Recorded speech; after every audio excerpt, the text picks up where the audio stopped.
Mon invité d'aujourd'hui s'appelle Jacqueline Moudena.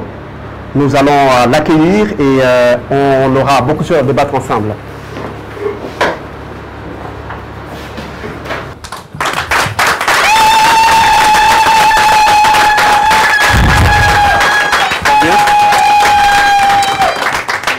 Merci. Ça va bien? Ça va, merci. Je m'appelle Jacqueline Moudena.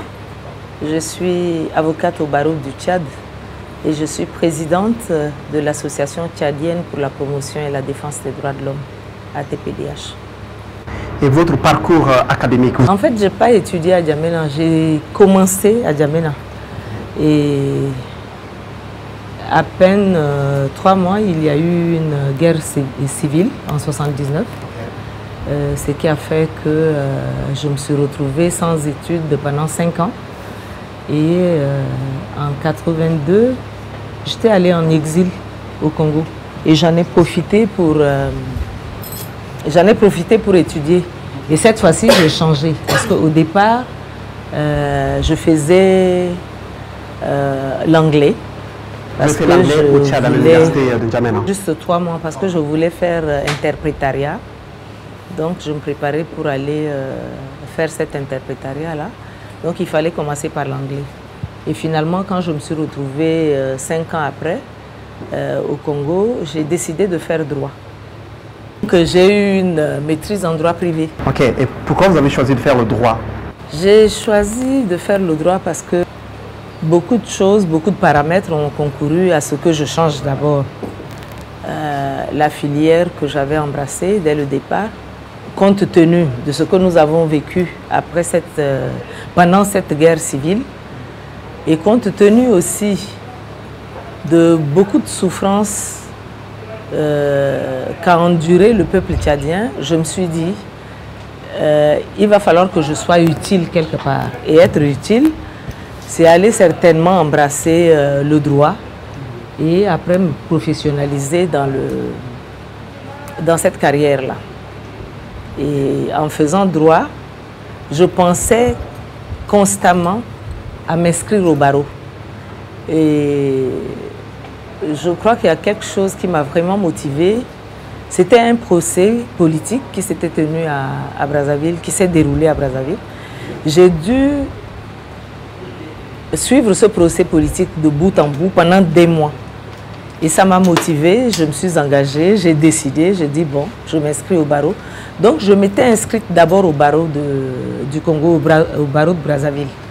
J'ai commencé le stage et enfin j'ai décidé de rentrer au Tchad. Donc arrivé au Tchad, j'ai fini mon stage, j'ai repris mon stage d'avocat au Tchad pendant 2 ans.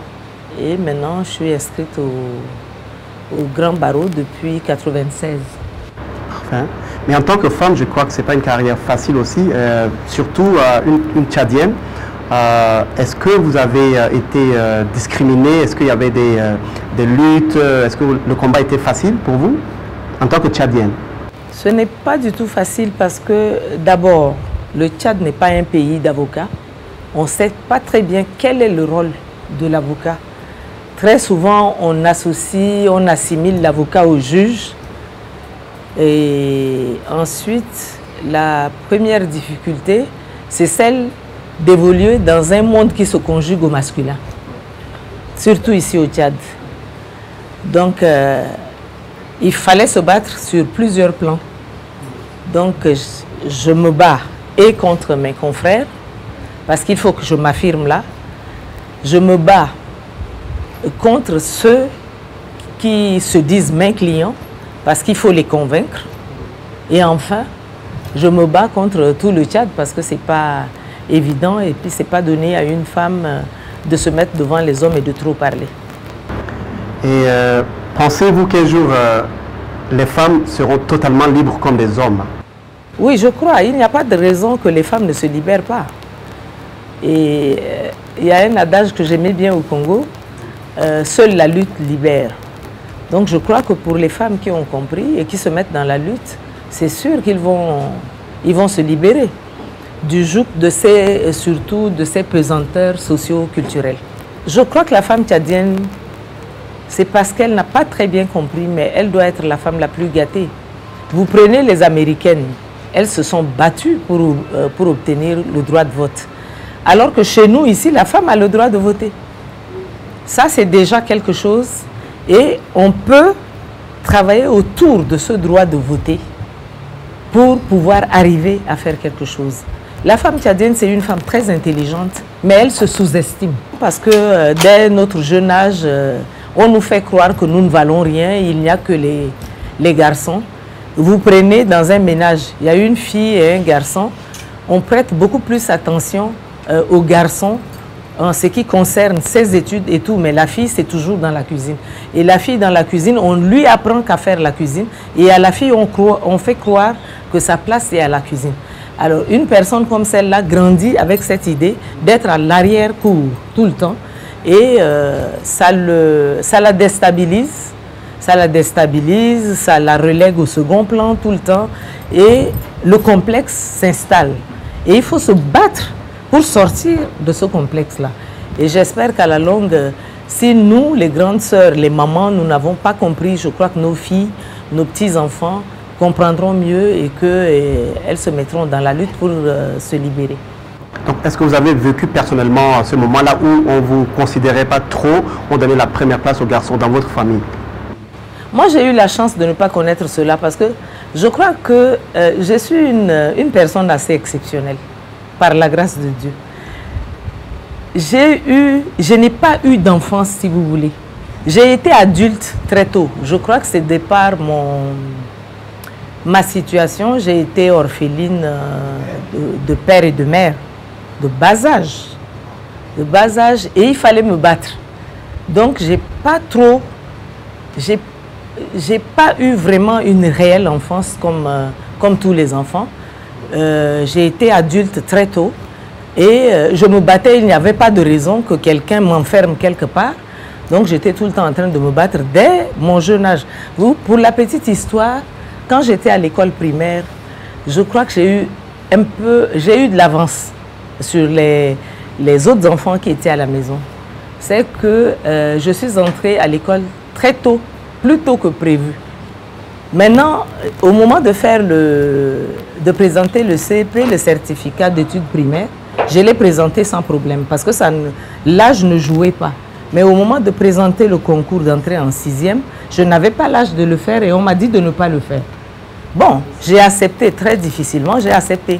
La deuxième année où je devais faire le concours, il y avait un problème qui se posait. Alors j'étais obligée d'aller moi-même chez l'inspecteur primaire, expliquer mon cas. L'inspecteur me dit non, les dossiers sont bouclés, vous ne pouvez pas passer le concours, votre dossier, on ne le retient pas. Je me suis engagée à aller tous les jours devant la porte de l'inspecteur. Donc je me tenais devant cette porte-là, le monsieur sortait, il repartait, il sortait, il dit mais qu'est-ce qu'elle fout ici cette fille-là? Il dit toi, tu es qui? J'ai dit je m'appelle Jacqueline Moudeina, je veux faire le concours. Est-ce que vous me connaissez, je suis la femme forte?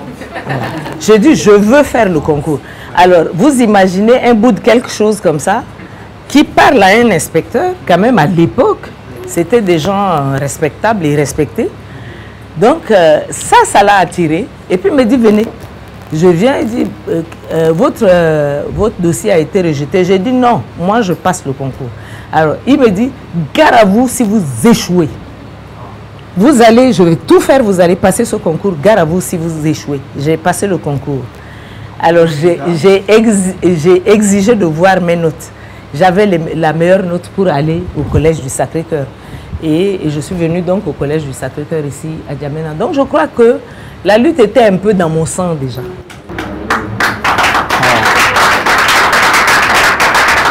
Merci beaucoup. Et l'élimination de toutes les formes de violence à l'égard des femmes n'est pas encore un acquis. Et vous, en tant que militante, quelle stratégie mettre en place pour éradiquer ce mal? Bon, c'est vrai que ce n'est pas un acquis, quand bien même le Tchad a ratifié pas mal des instruments relatifs justement à la protection de la femme. Et même dans la constitution tchadienne, je crois que le Tchad, qui a épousé pas mal des instruments des droits de l'homme, et en l'occurrence la Déclaration universelle des droits de l'homme, le Tchad, sur le plan texte, est vraiment au top. Mais traduire ces textes dans la réalité, je crois qu'il reste encore long à faire. Parce qu'aujourd'hui, quand vous voyez la femme tchadienne, ses droits sont complètement violés, ses droits sont bafoués. Et tout dépend de là où vous vous trouvez, de la région dans laquelle vous vous trouvez. Par exemple, mon organisation se bat depuis plusieurs années. C'est une organisation qui a déjà 20 ans d'âge. Association tchadienne pour la promotion et la défense des droits de l'homme.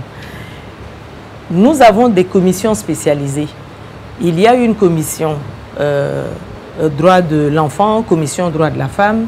On a la cellule juridique de la recherche et de la documentation. Ces commissions travaillent d'arrache-pied sur les enfants, sur les droits de l'enfant, sur les droits des femmes. Mais dans certaines régions, les femmes vraiment voient leurs droits complètement bafoués. Nous avons une région dans laquelle nous travaillons beaucoup. La femme est assimilée au bien matériel. Elle fait partie de la masse successorale. Donc, quand son mari décède, elle est partagée au même titre que les biens du mari. Et là, ce n'est pas facile pour nous. Ça fait déjà plus d'une dizaine d'années que nous luttons pour faire éradiquer cette coutume qui, en soi, n'est pas mauvaise. Elle n'est pas mauvaise comme coutume parce que dans cette zone, dans cette région où travaille mon association, la femme est purement dépendante du mari. Vous imaginez que le mari meurt, elle n'est pas,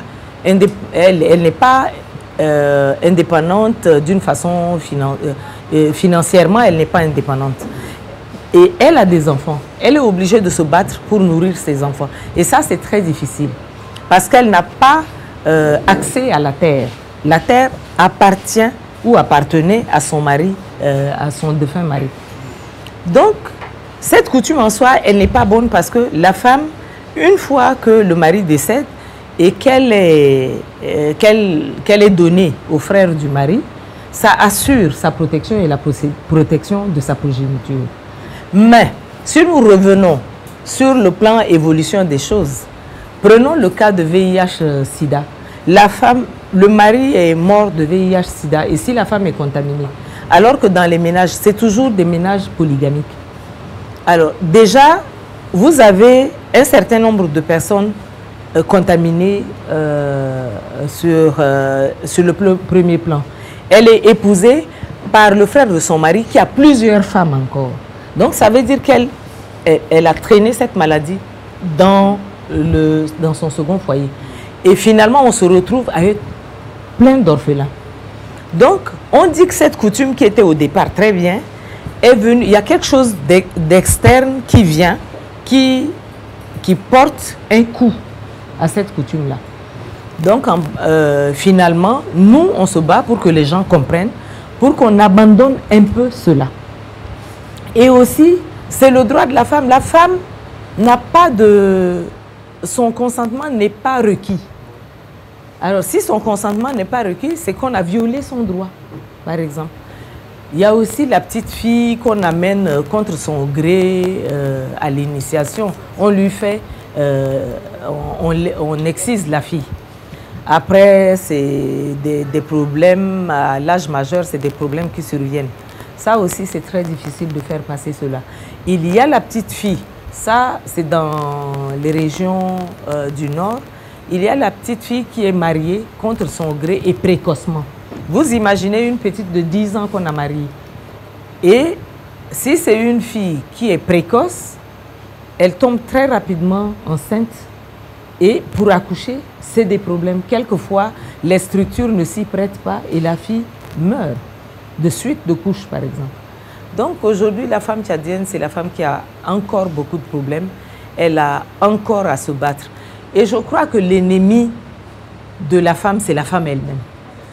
Et quand je dis cela, c'est que j'ai trouvé, sur mon terrain de lutte, les femmes ne m'aident pas beaucoup.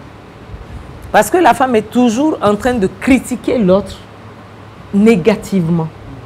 Alors que pour avancer, il nous faut des critiques positives. Et il faut aussi imiter l'autre. Quand l'autre fait bien, il faut plutôt l'imiter et chercher à aller au-delà de son objectif à elle. Mais ça, c'est pas trop tchadien aussi. C'est pas trop tchadien. On ne nous comprend pas, on ne se comprend pas. Celle-là, pour qui elle se prend, pourquoi elle fait cela, pourquoi elle préfère embrasser telle carrière, mais pas telle autre, comme s'il y avait des domaines réservés pour les femmes. Alors là, on ouvre la brèche aux hommes qui nous piétinent. Il n'y a pas de domaine réservé. La femme peut tout faire.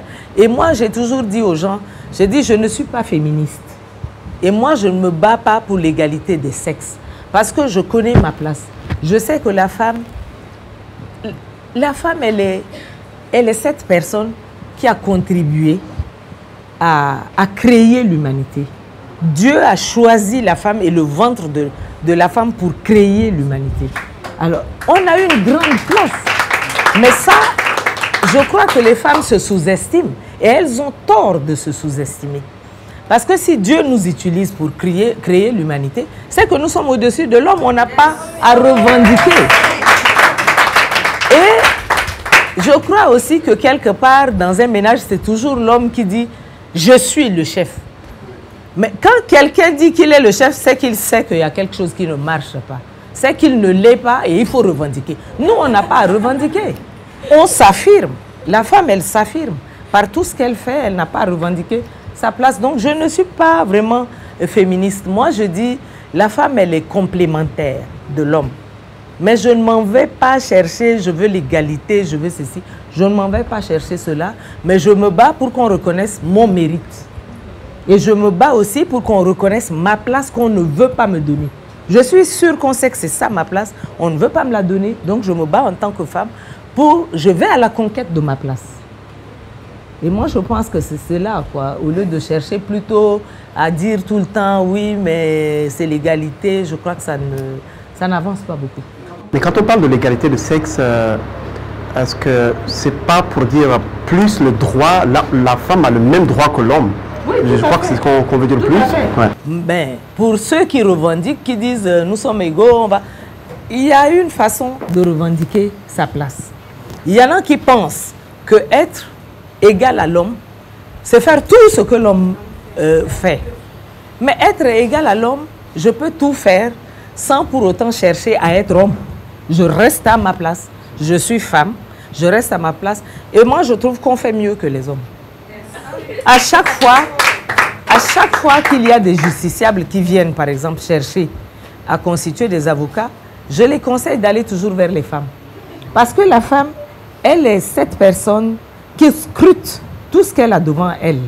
Elle fait un travail avec minutie, elle fait un travail de fourmi, et la femme a un autre sens, a un sixième sens que Dieu lui a donné.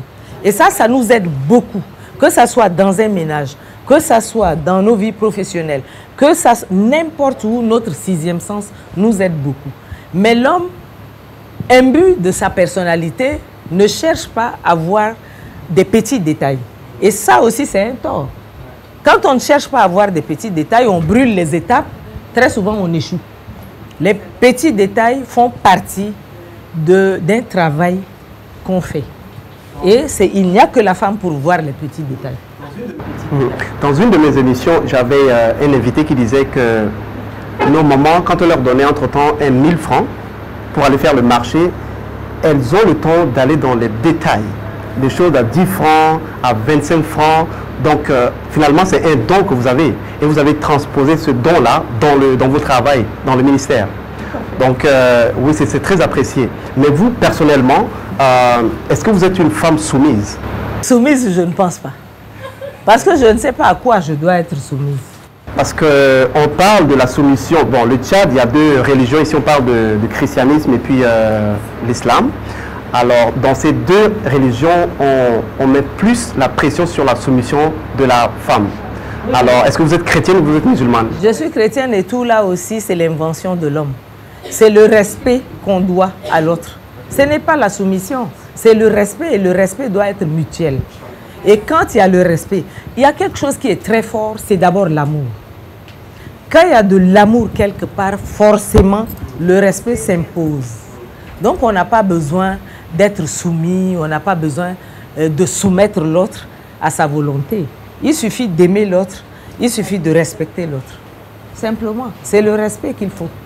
Parfait. Le cadre juridique de l'égalité entre les sexes a été reconnu un peu partout dans le monde. Est-ce qu'au Tchad, cette égalité-là de sexe est reconnue? Non, ce n'est pas reconnu parce qu'aujourd'hui, les femmes ont trop de problèmes. Une femme, en cherchant du boulot, n'a pas trop de chance comme l'homme. Et même quand la femme fait le même boulot que l'homme, on paye moins le travail de la femme. Donc nous, on n'a pas encore atteint ce seuil-là d'exercice de l'égalité entre l'homme et la femme. Et les femmes ont plus de problèmes encore. Une femme qui va chercher du boulot, je crois que elle éprouve beaucoup de difficultés en ce sens que tout de suite, on lui demande son corps avant de lui donner du boulot. Et ça, presque tous ceux qui cherchent du boulot sont confrontés à un moment donné à ce problème-là. Donc la femme, on la considère comme une chose. Elle vient pour du boulot, tout de suite, on lui dit offrez-vous et puis vous aurez du boulot. Mais ça, c'est le manque de respect justement à l'égard des femmes. Et je pense qu'il reste aussi, ça c'est un volet qui reste à vraiment analyser et à éradiquer. Donc ici au Tchad, on ne peut pas encore parler de cette égalité de sexe réellement, quand bien même les textes ont été ratifiés, signés, ratifiés normalement par le pays. Ok, mais les sanctions contre les atteintes aux droits de femmes existent-elles au Tchad? Vous savez, quand vous allez dans nos codes, dans nos textes de loi, il est prévu des sanctions pour la violation des droits des femmes. Mais très souvent, ces sanctions ne sont pas appliquées. Vous imaginez une femme... Et moi, il y a une chose qui retient toujours mon attention quand je me trouve devant les juridictions. On parle des droits de la femme. C'est toutes les femmes qui doivent jouir de ces droits-là. Vous imaginez, la femme dans le milieu musulman n'est pas divorcée. Elle est répudiée. Ça, c'est une violation de son droit. Elle est répudiée. On ne la divorce pas comme il se doit. Et aussi, cette femme qui va venir se plaindre d'un harcèlement sexuel, je ne pense pas que la sanction soit appliquée tout de suite parce qu'elle se plaint devant une juridiction. Il se pourrait que ce soit un juge. Et même quand ce n'est pas un juge, même quand c'est un juge femme, elle a du mal à appliquer la sanction pour rendre justice à cette femme qui est devant elle. Donc, ce n'est pas les sanctions à appliquer quant aux violations des droits des femmes. Je crois qu'elles n'existent pas encore. Elles ne sont pas effectivement appliquées. On essaye. Mais ça aussi, je crois qu'il appartient aux praticiens de droit de faire appliquer ces sanctions-là. À chaque fois, il faut revenir, il faut frapper sur la table, il faut démontrer aux juges qu'il y a des sanctions qui doivent être appliquées. Donc, les praticiens de droit aussi ont beaucoup à faire dans ce domaine-là. Parfait. J'ai une fille dans la salle qui aimerait poser une question à Madame Jacqueline Moudainan. Donc, je laisse la parole à Mademoiselle Begui. Elle va se présenter puis poser sa question. Je réponds au nom de Djanibay Korbek. Ma question est à deux volets, si vous le me permettez. La première est la suivante. Quels sont les droits de la femme qui sont fréquemment violés au Tchad? La deuxième, en cas de divorce, comment s'exerce la puissance parentale sur les enfants? Je vous remercie. Rien que le fait de retenir la petite fille à la maison et de laisser partir à l'école le garçon. Le fait d'empêcher à la petite fille d'aller à l'école, ça c'est un droit qui est violé. Le fait de marier cette petite fille-là avant l'âge nubile, c'est une violation de son droit. Et ça existe. Le fait de ne pas la faire participer, de ne pas la faire adhérer, par exemple, à l'idée de l'exciser, c'est une violation. Et même l'exciser, c'est une violation. Parce qu'on dit qu'il y a des méfaits de l'excision. Donc il y a beaucoup de droits, il y en a beaucoup qui sont violés. Par exemple, les droits par rapport au travail. Aujourd'hui, vous allez à 2 chercher du boulot. Je crois que le garçon a beaucoup plus de chance. Bon, maintenant, on prône la parité. Et puis, le concept genre, en ce qui concerne les femmes, est pris en compte aussi aujourd'hui. Donc, les femmes ont beaucoup plus de chance maintenant. Quand vous allez dans certains pays et que vous postulez, vous avez beaucoup plus de chance que le garçon qui est à côté de vous. Mais n'empêche que ces droits continuent à être violés au niveau du Tchad. Vous regardez, prenez rien que le gouvernement. Il y a combien de femmes dans le gouvernement? Prenez l'Assemblée nationale. Il y a combien de femmes à l'Assemblée nationale? Alors que les femmes doivent être majoritaires. Puisque au Tchad, nous sommes majoritaires. On est 52% quand même. Nous devons être une majorité à l'Assemblée pour nous permettre d'exprimer nos besoins, pour nous permettre de participer à la légifération des textes qui nous protègent. La parité n'est pas trop respectée au Tchad. Et les femmes qui se battent, je crois qu'elles ne sont pas très nombreuses compte tenu de tout cela. Parce que ça crée un complexe sur la femme. Ça crée un complexe sur la petite fille. Donc c'est plusieurs droits. Droit à s'exprimer comme tout le monde. Ce n'est pas beaucoup de femmes qui ont ce droit de s'exprimer. Vous imaginez, je suis allée dans un village où je travaille beaucoup pour les enfants bouviers. Je vais dans ce petit village-là. Habituellement, quand j'y vais et que je demande une réunion, c'est toujours les hommes qui sortent. Cette fois-ci, j'exige, je vais voir le chef de village. C'est à Toulala, au sud du Tchad. J'ai même instauré un club de vigilance là-bas. Je vais demander au chef de village et je lui dis, cette fois-ci, j'ai besoin de femmes. Donc, les femmes sont sorties. Et les femmes qui étaient là avaient peur de parler. Et à chaque fois, tu voyais que la femme regardait du côté des hommes et j'ai compris que c'était leur mari qui était là. Donc, ils regardaient, c'était question d'avoir l'autorisation de parler. Et quand j'ai compris tous ces regards, j'ai dit, écoutez, les hommes ont parlé, maintenant je veux qu'une femme parle. Mais quand j'ai dit ça, elles se sont regardées.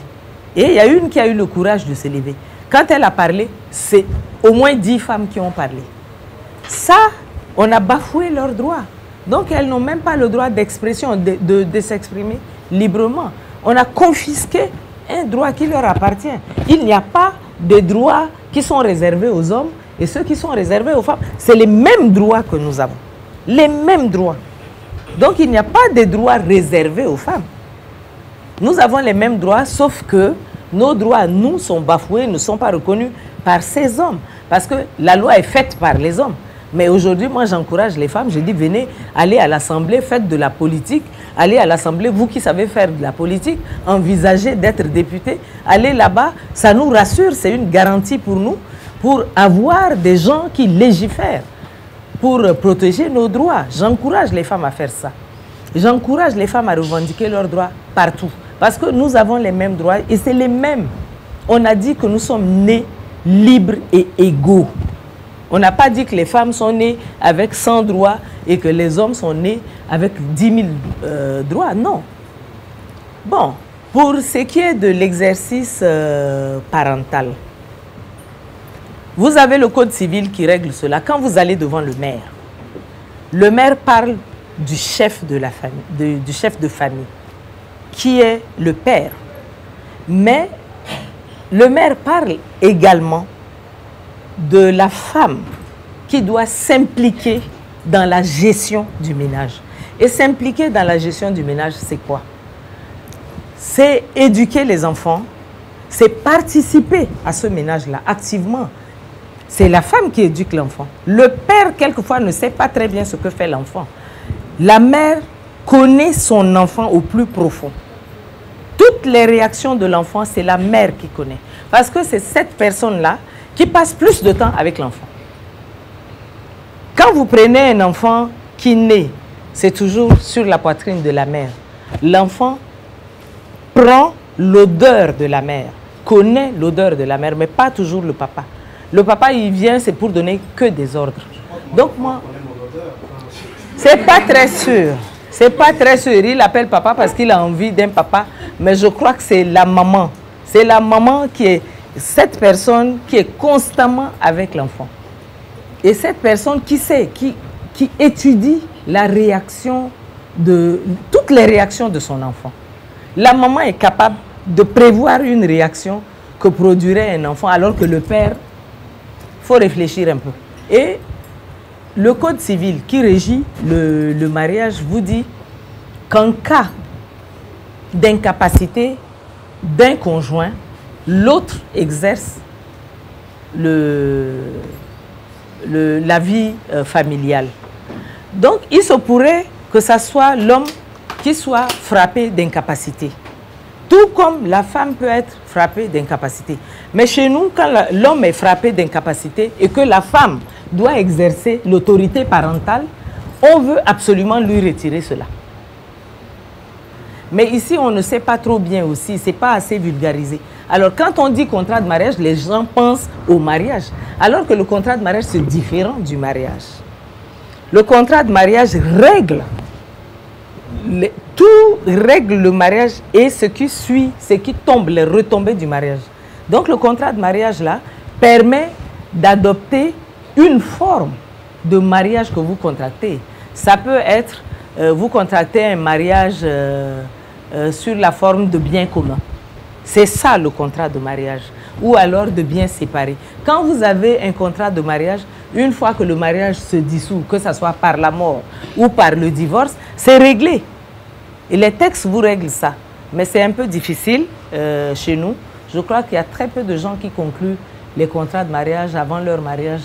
Et d'emblée, et très peu de gens qui comprennent aussi que même s'il n'y a pas de contrat de mariage, on tombe dans certaines formes de régime.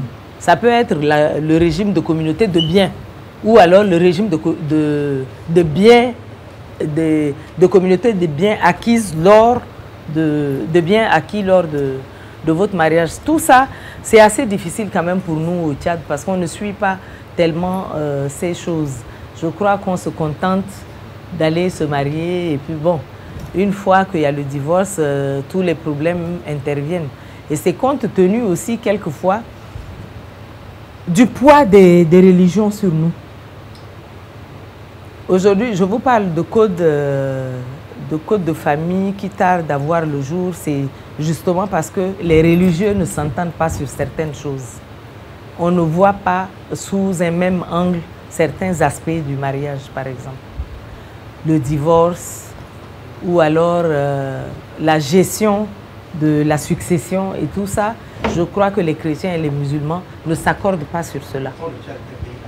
Oui, c'est un pays laïque justement, mais ces chefs religieux, chacun tire la couverture de son côté. Et quand il s'agit de mariage, quand il s'agit de divorce, il s'agit de gestion de succession, chacun a tendance à se cramper, à se camper sur sa position et à épouser beaucoup plus l'idéologie de sa religion que de penser à la laïcité qui est épousée par le Tchad. Maître, il y a encore un autre aspect. Est-ce que c'est parce que lors du mariage, monsieur le maire dit que le mari est le chef du ménage, que souvent en cas de divorce au Tchad, on a tendance à laisser la charge des enfants au mari. Et en tant qu'avocate, comment vous gérez cela? Bien que le code de la famille n'est pas encore opérationnel ou réalisable. Le ménage, c'est pendant que vous êtes ensemble.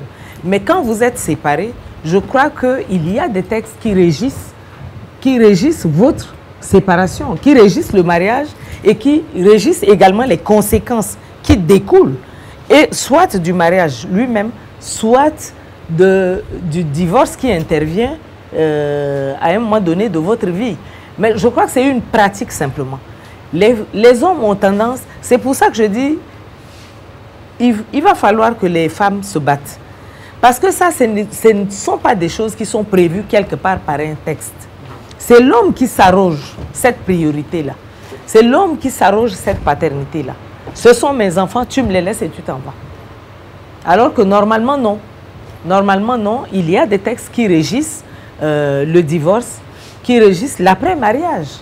Il y a des textes, surtout quand vous avez des enfants. Je crois qu'il y a bien des textes qui se préoccupent de ces enfants que vous avez, tout comme qui se préoccupent des biens si vous n'avez pas eu à faire de contrat de mariage, par exemple. Mais je crois que c'est simplement une pratique. C'est une pratique et nous, on accepte donc, les hommes, ils continuent. Et une pratique, ça se traduit. Ça se traduit, ça se lègue et puis ça y est, ça devient une norme. Et quand ça devient une norme, nous, on pense que ça a été légiféré. Non, ça n'a pas été légiféré. Parce qu'un divorce peut intervenir et la femme peut très bien devenir... peut très bien partir avec les enfants et s'en occuper. Le grand problème, c'est que généralement, les femmes tchadiennes n'ont pas cette autonomie-là. Tu vois, elles ne travaillent pas toutes, elles n'ont pas assez de moyens. Donc, c'est très difficile pour une maman qui n'a pas de moyens et que tu lui laisses les enfants. Comment comprenez-vous ça? C'est cette dépendance financière-là qui fait que j'ai dit la coutume qui consiste, d'ailleurs c'est ce qu'on appelle le lévira, qui consiste à donner la femme au frère du défunt.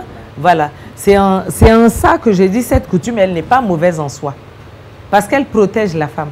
La femme qui n'est pas indépendante financièrement et qui est prise tout de suite par le frère de son mari défunt, au moins est mise à l'abri. Elle est mise à l'abri. Mais à supposer qu'elle parte, elle n'a pas droit à la terre, elle n'a pas de ressources financières, elle n'a rien du tout, elle ne peut pas s'occuper, ne serait-ce que d'elle-même, elle ne peut pas s'occuper et elle ne peut pas s'occuper des enfants non plus. Mais maintenant, pour une femme qui se bat, qui travaille, il n'y a pas de raison qu'on lui fasse vivre cette misère. Moi, j'appelle ça une misère, surtout que la femme ne consent pas à épouser le frère de son mari, défunt. Parlant des droits de l'homme, vous êtes la voix des victimes de l'ex-président tchadien Hissène Habré. Expliquez-nous la genèse de cette histoire. Bon, c'est une longue histoire, je vais essayer de ramasser ça très rapidement, parce qu'elle est très longue. Je crois que c'est l'organisation que je préside qui a décidé, dans le cadre de ses activités, d'intégrer la lutte contre l'impunité dans ses activités. Donc, en intégrant la lutte contre l'impunité, on s'est dit, on a un cas, un exemple d'impunité qui est patent, c'est le régime Habré.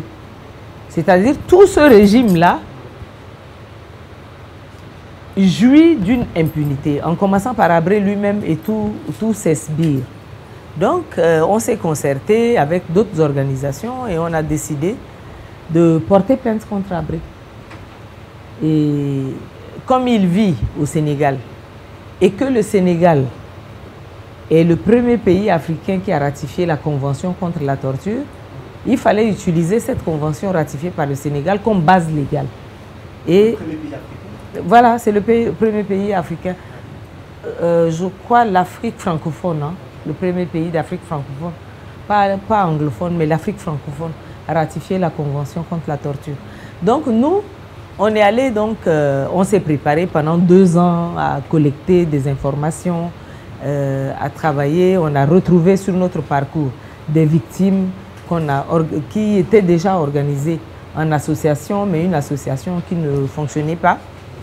Donc, on a vu avec ces victimes-là, on a fait un travail sur 2 ans, et puis 2 ans, après 2 ans, on est allé donc porter plainte contre Hissène Habré en 2000, en février 2000 à Dakar. Le juge d'instruction, parce qu'il réside là, et parce que nous avons la base légale qui nous arrange. Donc, le juge qui a accueilli notre dossier a inculpé Habré. Et dès qu'il l'a inculpé, ça y est, notre misère a commencé, nos douleurs ont commencé. Donc, les avocats de Habré se sont mis dans la danse Et vous savez, ce dossier, il est hautement politique. Il n'est pas que judiciaire, le dossier Habré, parce qu'il s'agit d'un ex-chef d'État africain et un ex-chef d'État qui est exilé. Donc ça compliquait les choses. Et la chose fondamentale aussi, c'est que Habré, en quittant le Tchad, est parti avec tout le trésor public tchadien. Après, combien de montants il a? Officiellement, on vous parle de 7 milliards, mais c'est plus que 7 milliards. Mais comment il peut traîner ça dans un sac? Mais il est quand même parti avec. Okay. Et il a investi cet argent au Sénégal. Okay. Et quand il est arrivé, c'est un monsieur extrêmement intelligent. Quand il est arrivé, il s'est accoquiné avec des chefs religieux. Parce que les chefs religieux là-bas... Les chefs religieux sont très puissants au Sénégal. Donc il s'est accoquiné avec ces chefs religieux pour constituer pour construire en quelque sorte sa protection.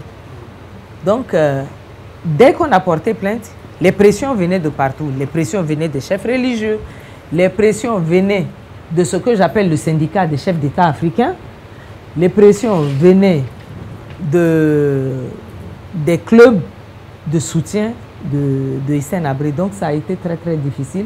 Finalement, on n'a pas réussi à le faire juger. Donc nous, on s'est tourné vers la Belgique.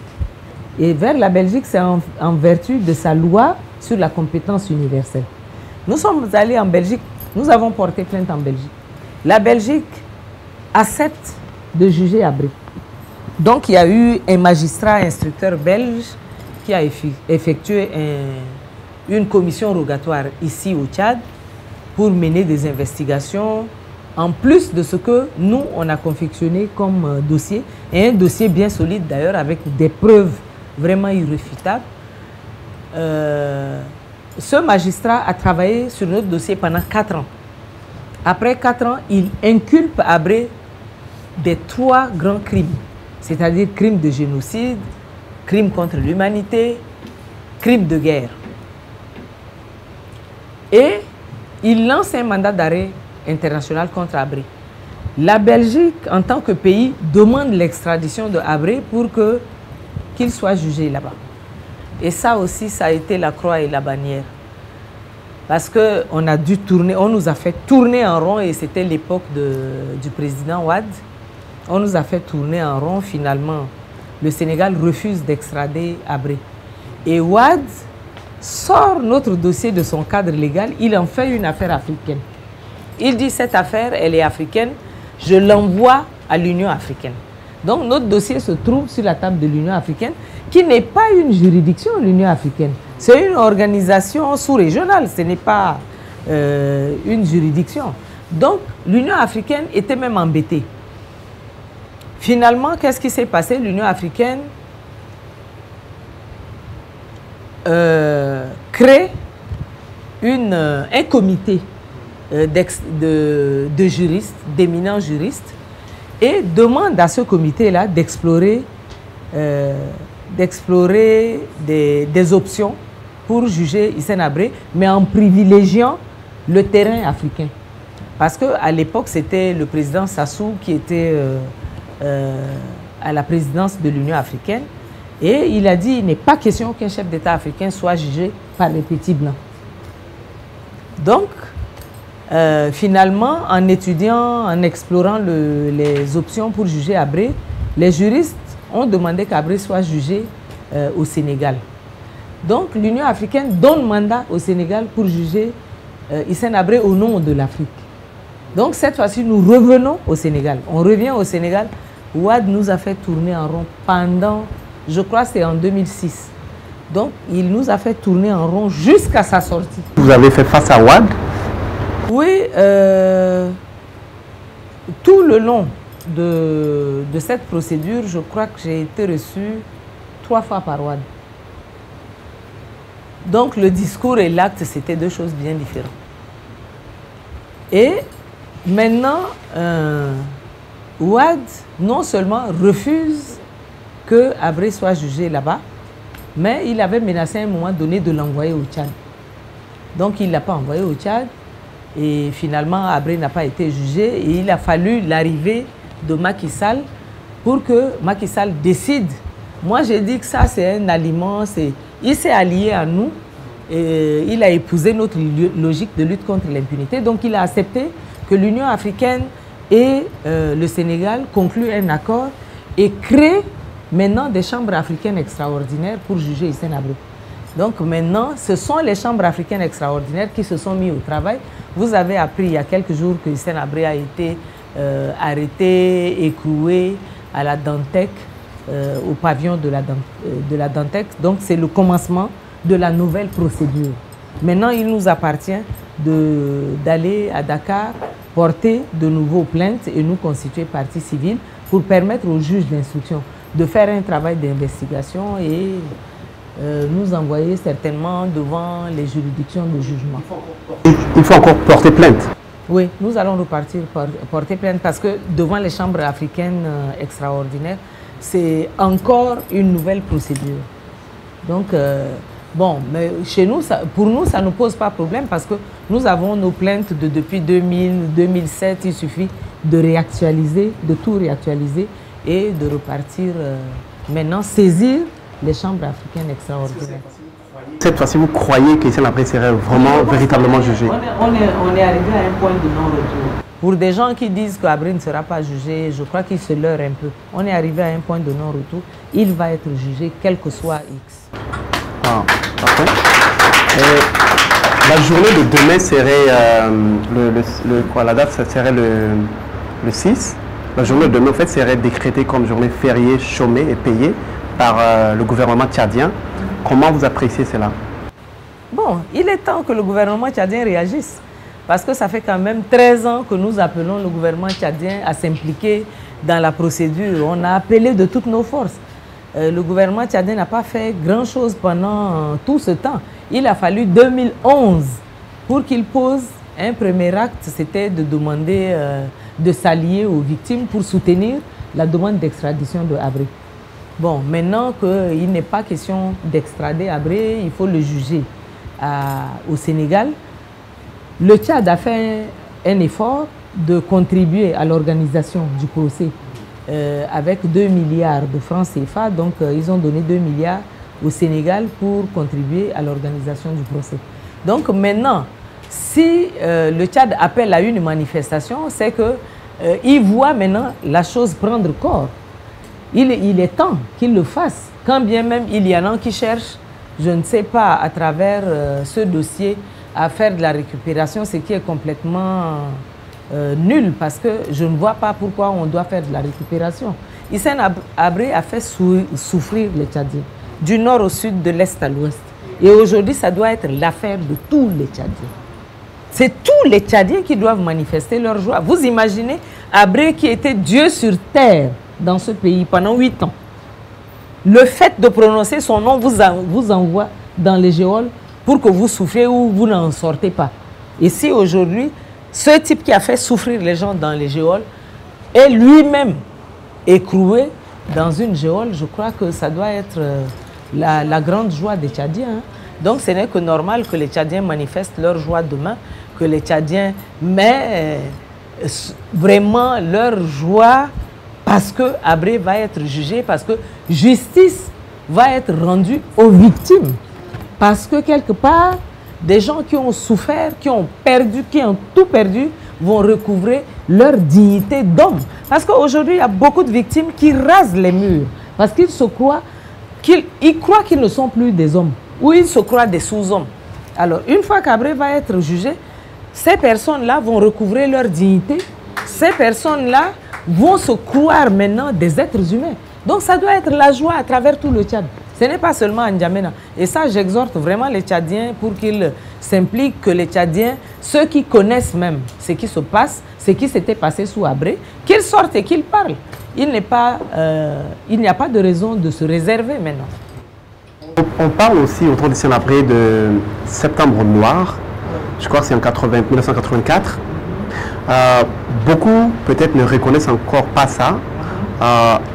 Est-ce que vous avez quelque chose à dire sur ce moment-là, Septembre Noir? De toutes les façons, il y a des rescapés de Septembre Noir. Ils ont une bouche, ils savent parler. Il y en a qui portent encore les stigmates de ce qu'ils ont vécu sous Septembre Noir. Il y en a qui sont des rescapés de massacres de centaines de personnes, des milliers de personnes. Donc ces rescapés vivent. Dieu merci, c'est une grâce de Dieu que ces personnes-là vivent et ces personnes vont parler.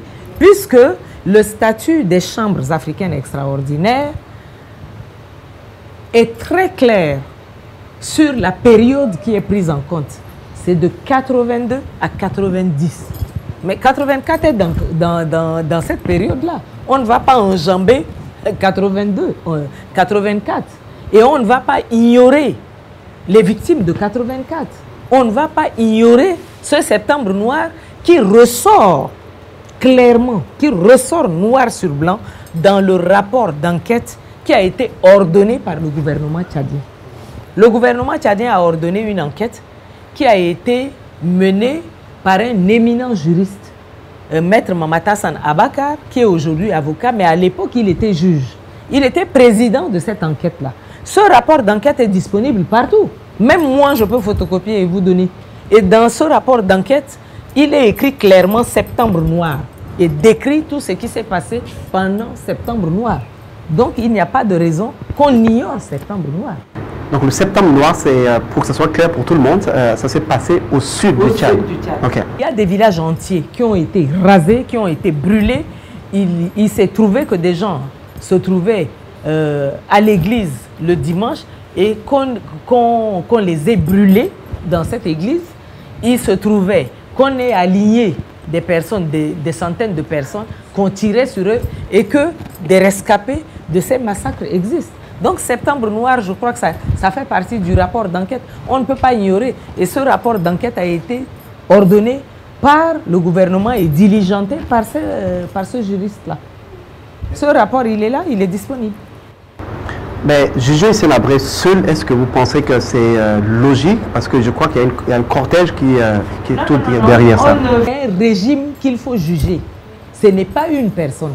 Donc nous, à l'international, c'était ça notre stratégie. À l'international, nous poursuivons Hissène-Habré. Revenu chez nous ici, nous avons déposé des plaintes également contre les sbires de Hissène-Habré. Il y a des plaintes individuelles, des plaintes collectives qui indexent nommément tous ceux qui ont œuvré sous Hissène-Habré. Donc maintenant, on laisse la justice. Avant, la justice ne voulait pas faire son travail parce que c'est depuis 2000, mais depuis moins de main, je crois que la justice a pris ça à bras le corps et nous estimons qu'un jugement juste et équitable serait rendu de part et d'autre, et pour les victimes et pour les bourreaux qui vont se présenter devant le tribunal. Donc on ne fait pas juger Hissène-Habré seul, c'est tout le monde, c'est le régime Habré. Ouais. Est-ce que vous avez été reçu personnellement par le président actuel Idriss Déby Itno à propos de... Ok. 3 fois. Qu'est-ce que vous êtes dit? C'était juste pour prendre un café ou... Non, je ne suis pas... Je suis très loin d'être copain à un président de la République. Donc, je suis allée travailler avec lui. C'était pour plaider justement pour le sort des victimes. J'avais demandé au président de la République la création d'un fonds de soutien pour permettre aux victimes qui sont des personnes complètement fragilisées du fait de leur détention dans les geôles de Hissène-Habré pour certains, et pour d'autres qui ont vieilli, qui ont pris de l'âge, qui sont malades, couchés et tout. Donc j'ai demandé la création d'un fonds de soutien pour leur permettre de tenir le coup et de suivre cette procédure. J'ai demandé aussi au président de la République Il y a un coin ici qu'on appelle Amralgoz qui abrite le plus grand charnier de N'Djamena. Et il y a des maisons qui poussent comme des champions à Amralgoz. Ça veut dire que nous courons le risque de perdre des preuves. C'est la disparition des preuves. Et aussi, j'ai demandé au président de la République d'ériger des monuments en faveur, en mémoire des victimes. Donc c'était ça ma demande avec lui, c'était des discussions, ça s'est très bien passé, mais malheureusement, pour passer à l'exécution, c'est un problème, donc on en est là. Est-ce que c'est lui qui vous a demandé de venir, vous avez demandé l'audience pour aller Il m'a demandé de venir pour la première fois, et les 2 dernières fois, c'est moi qui ai demandé audience, parce que quand il m'a demandé de venir, j'ai posé tous ces problèmes-là, Et il avait accepté, mais il m'avait demandé de faire un travail préalable que j'ai fait, que je lui ai envoyé d'ailleurs. Mais comme je n'avais pas de suite, il a fallu que je demande audience pour aller me rendre compte de la situation. J'ai demandé audience, je suis partie. Et il m'a dit, pourtant, les choses, l'ordre a été donné pour que tout se fasse. J'ai encore attendu et je suis repartie vers lui, mais cette fois-ci, je ne suis pas encore partie. Donc, j'ai été quand même reçue 3 fois par le président. On a discuté très franchement, mais rien que des victimes. Le travail que vous faites sur ce dossier est très dangereux. Je vais dire personnellement, vous pouvez peut-être être menacé, je pense que oui. Est-ce que vous n'avez pas peur? Pourquoi vous avez ce courage-là? C'est quoi la source de votre motivation? Moi, j'ai déjà été victime d'un attentat à la grenade et j'en porte les stigmates. C'est que j'ai plein de tessons de grenade dans mon corps en ce moment. C'était lié à ce cas? Oui, c'est lié parce que c'est à l'époque, le type qui a donné l'ordre de jeter la grenade sur moi, c'est l'un des principaux sbires de Hissène Habré. Et à l'époque, quand lui, il a donné l'ordre de jeter la grenade sur moi, il était le chef des unités de police. Ça, c'était en 2001. Et j'ai été opérée 4 fois. J'ai failli perdre ma jambe droite, mais Dieu merci, je l'ai encore. Mais j'ai plein de tessons de grenade dans mon corps. J'en porte vraiment les stigmates. Donc, ce qui est des menaces ou ce qui est du danger, je crois que je vis avec. Et on ne peut pas oser faire poursuivre un ex-président de la République sans conséquence. Et ça, j'en suis bien consciente. Mais je dis, il faut que quelque part, quelqu'un pose un acte. On ne va pas regarder les orphelins pleurer et on va tous se mettre à se plaindre et à pleurer. Il faut bien que les gens répondent de leurs actes. Et pour que les gens répondent de leurs actes, il faut bien que quelqu'un ose demander à ce que des personnes répondent de leurs actes. Des personnes qui ont eu un comportement infractionnel, qui répondent de leurs actes. Des personnes qui ont eu à massacrer, qui ont eu à faire du mal, à assassiner, qui répondent de leurs actes. Il ne faut pas encourager l'impunité des malfrats, l'impunité des tyrans, des dictateurs. Il ne faut pas encourager leur impunité. Il faut casser avec le cycle d'impunité. Avez-vous d'autres choses à dire sur ce dossier Hissène Habré?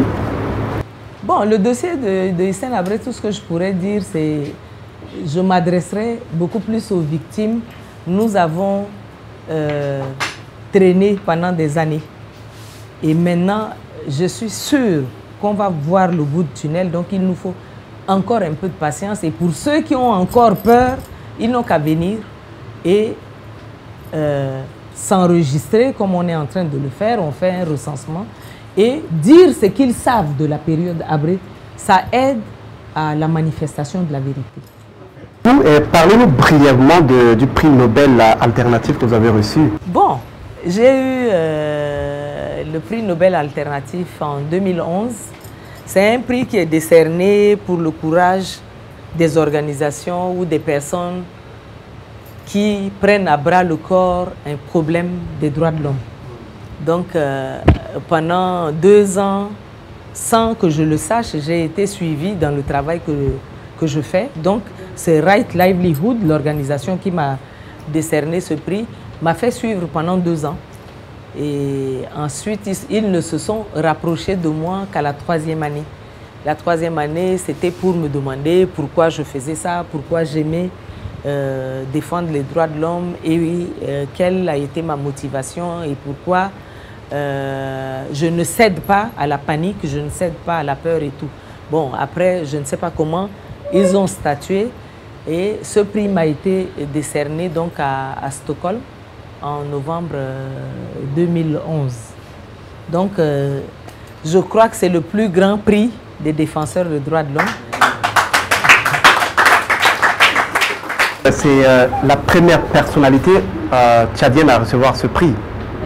Waouh, ça demande encore un applaudissement.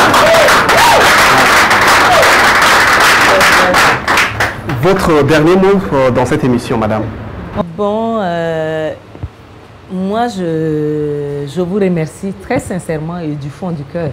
Parce que ce n'est pas souvent que les gens s'intéressent à nous pour que nous expliquions ce que nous faisons.